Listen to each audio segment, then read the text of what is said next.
আমরা মুসলমান। আমরা যদি আজও সেই নীরবতার ভূমিকা পালন করি তাহলে স্পষ্ট ভাষায় বলছি আমাদের মুসলমানিত্ব হারিয়ে যাবে। হক কথা বলা প্রত্যেকটা মুসলমানের ঈমানি দায়িত্ব। নরম সুরে কথা বলা যেরকম সুন্নাত, গরম সুরেও কথা বলা সুন্নাত, মার খাওয়াও যেরকম রাসূলের সুন্নাত। ইসলাম বিদ্বেষীদেরকে, কাফেরদেরকে, বেঈমানদেরকে, নাস্তিকদেরকে, ইহুদিদেরকে মারতেও রাসূলের সুন্নাত। কথা বলেন ঠিক কিনা?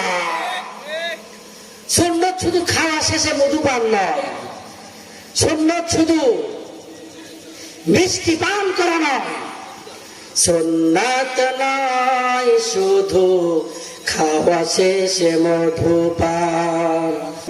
আরো কিছু সুন্নাত আছে তুমি জানো কি?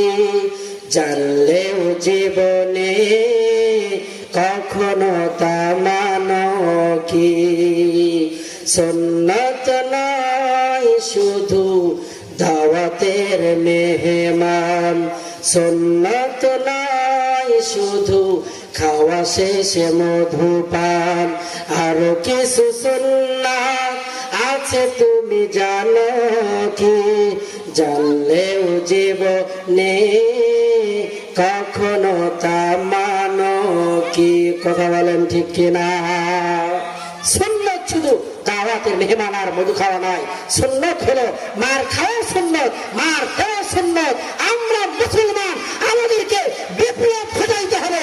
বিপ্লব না ঘটানো পর্যন্ত আমাদের সোনার বাংলাদেশে সারা বিশ্বে কালেমার পতাকা উড্ডীন করা মুসলমানদের পক্ষে কখনো সম্ভব নয়।